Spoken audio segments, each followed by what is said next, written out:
In 2009, a 17-year-old student named James sat down to write his A-level chemistry exam. He had studied for 6 months. Every night, no parties, no shortcuts. His notes were immaculate, color-coded, cross-referenced, filled with diagrams he had drawn by hand at 2 in the morning. His teacher had called him one of the most prepared students she had seen in 20 years. James walked into that exam room with the quiet confidence of someone who had done everything right. He opened the paper, and his mind went completely blank.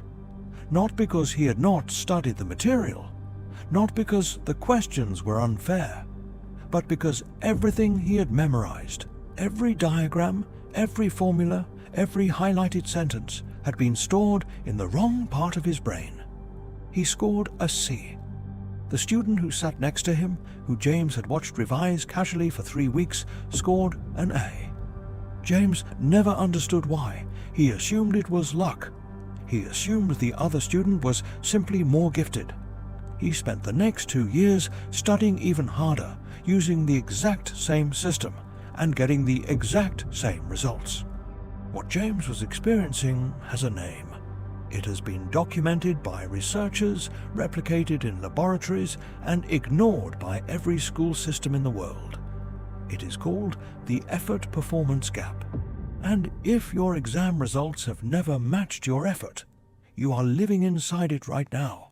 Let us establish something uncomfortable before we go further. Effort is not a strategy. It is a feeling. When you study for 6 hours and feel exhausted, your brain interprets that exhaustion as evidence of progress. The pain signals the gain. The sacrifice justifies the outcome. But the exam does not measure effort. It measures retrieval under pressure. And those are 2 completely different cognitive events that almost nobody teaches you to distinguish. Here is what is actually happening inside the average student's brain when they sit down to revise. They open their notes. The information looks familiar. The familiarity feels like knowledge. They move on. They cover more pages. They feel productive. They go to bed satisfied. But satisfaction is not mastery. Recognition is not recall. And the exam will not show you your notes.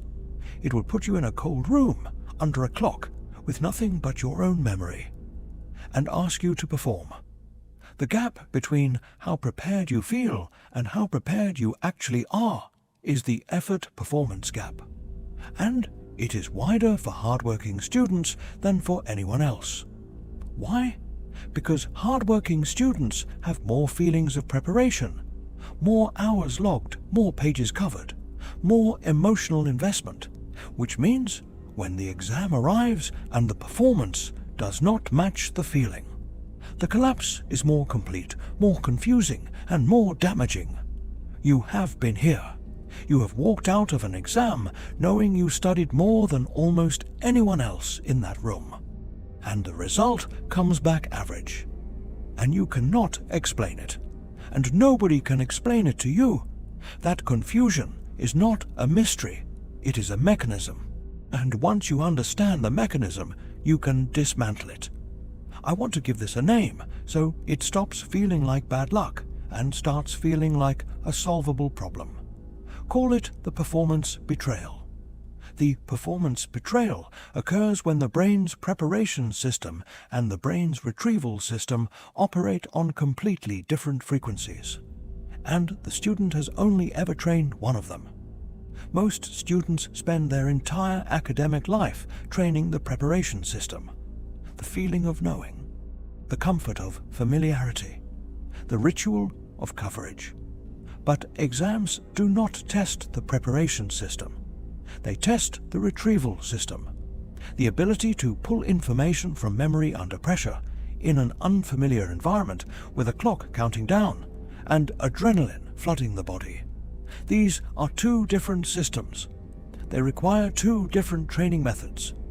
And the tragic irony is that the habits which most effectively train the preparation system, rereading, highlighting, passive review, actively interfere with the retrieval system.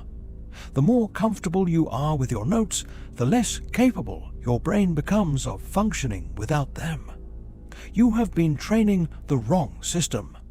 Not because you are lazy, not because you are not intelligent, but because nobody ever told you that two systems exist. In 1984, psychologist Gordon Bower conducted a series of experiments that would become foundational to understanding why intelligent people underperform under pressure. Bower discovered what he called state-dependent memory. The brain does not store information in a neutral location. It stores information wrapped in the emotional and physiological state that existed at the moment of learning. When you study in your bedroom, relaxed, comfortable, with your notes spread out in front of you, your brain stores that information tagged to that specific state. Calm, safe, familiar. When you sit down in an exam room, cold, unfamiliar, body flooded with cortisol and adrenaline, you are not in the same state. You are in a completely different physiological environment. And the information stored under calm conditions becomes significantly harder to access under stress conditions. This is not a personality flaw. This is neuroscience. But Bower's research only explains part of the problem. The deeper issue was mapped by psychologist Sian Beilock in her landmark work on choking under pressure. Beilock spent 15 years studying high performers across sports, music, and academics, specifically focused on why people who were objectively excellent in practice failed in performance. Her finding was devastating in its simplicity. When pressure increases, the brain attempts to consciously monitor processes that should be automatic. In sport, this is called paralysis by analysis. In academics, it manifests as the student who knows the material perfectly until the exam begins. The moment the exam paper lands on the desk and the clock starts, the prefrontal cortex, the brain's conscious thinking center, hijacks the process. It starts micromanaging the retrieval. It second-guesses every answer.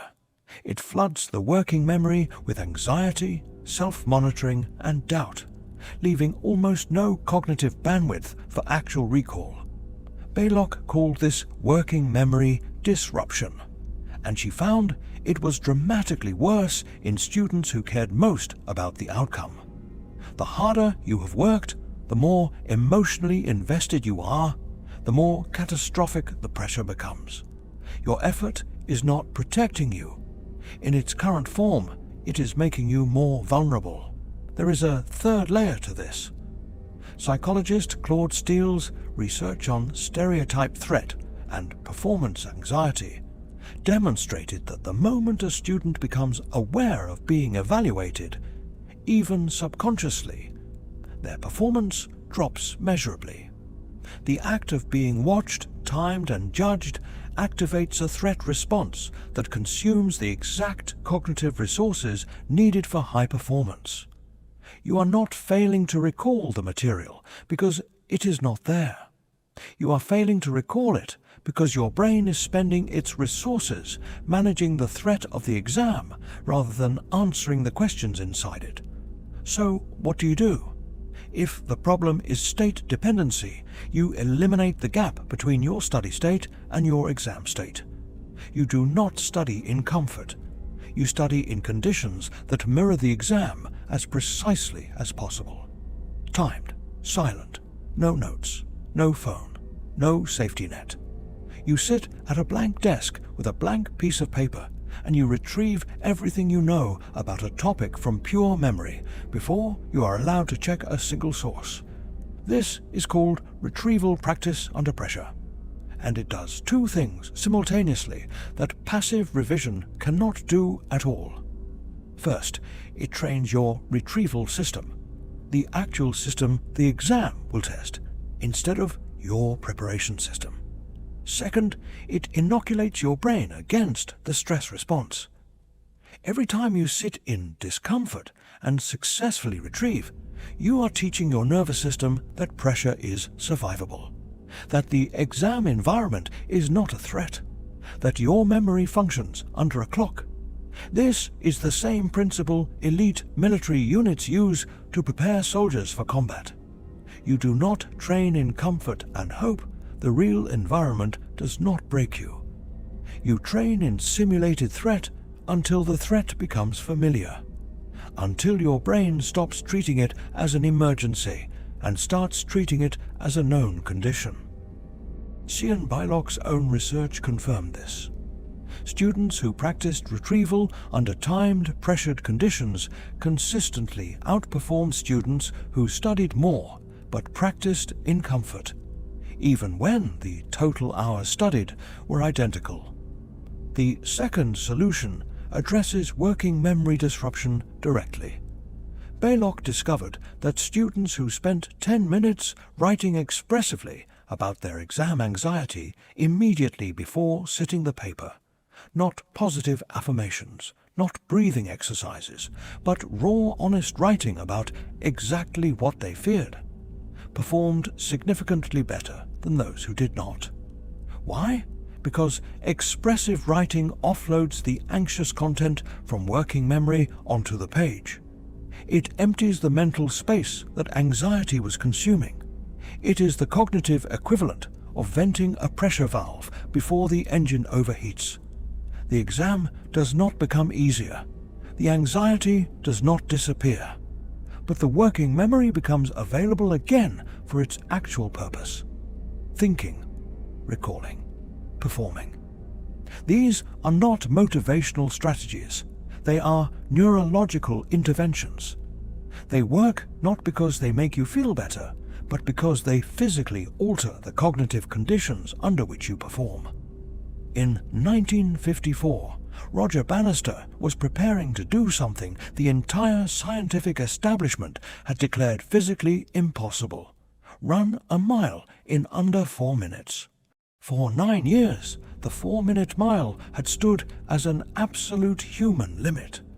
Researchers had published papers arguing the human heart would fail under the strain.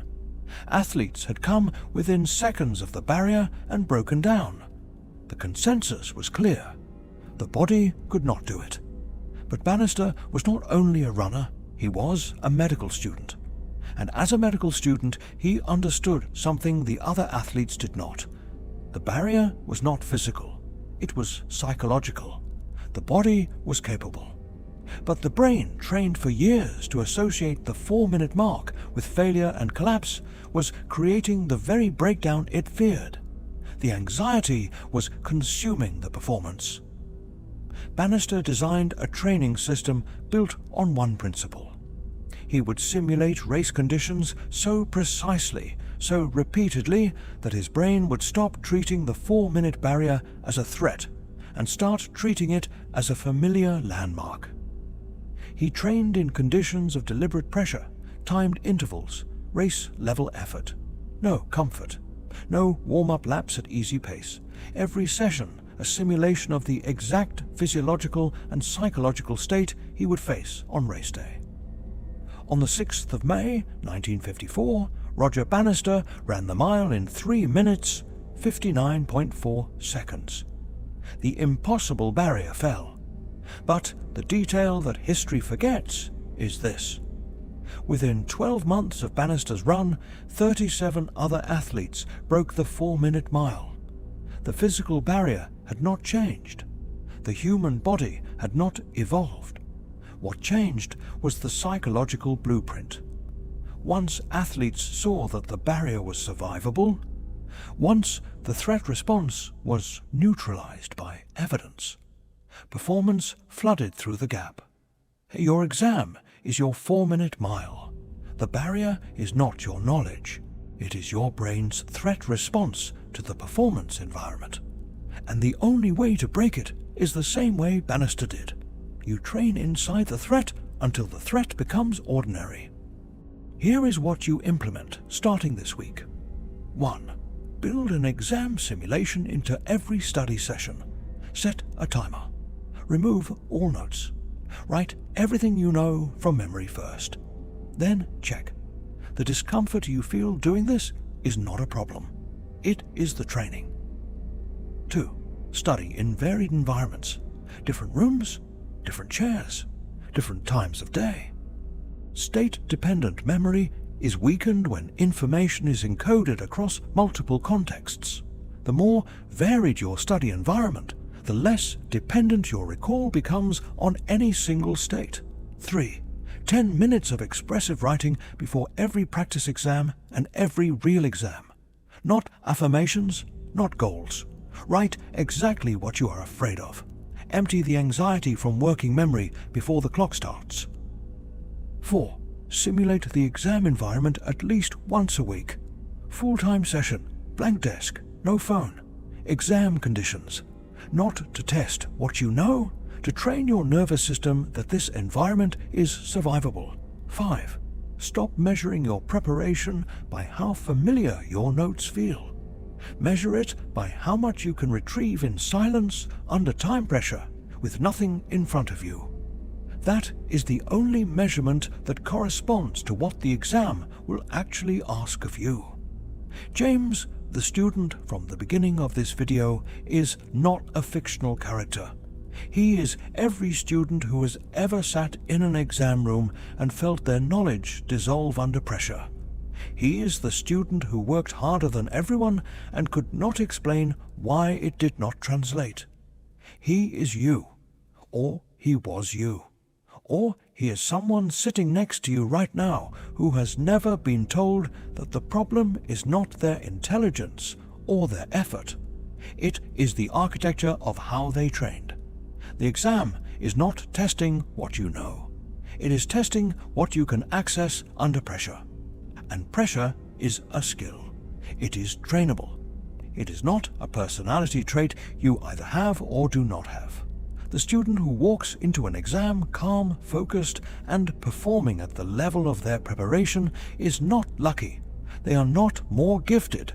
They have simply trained a system that most students never even know exists. You now know it exists. The effort-performance gap is not closed by more effort. It is closed by smarter architecture. Stop filling hours. Start building systems. Stop training the feeling of preparation. Start training the act of performance. The exam does not care how hard you worked. It only cares what you can do when the clock starts. Make sure your answer to that question is different from the last time. If the first video showed you the wrong system, this video showed you why the wrong system collapses under pressure. The next video shows you what the dangerous student builds instead. Subscribe if you want to be there when it drops. Or don't. The information exists either way. What you do with it is the only thing that has ever mattered.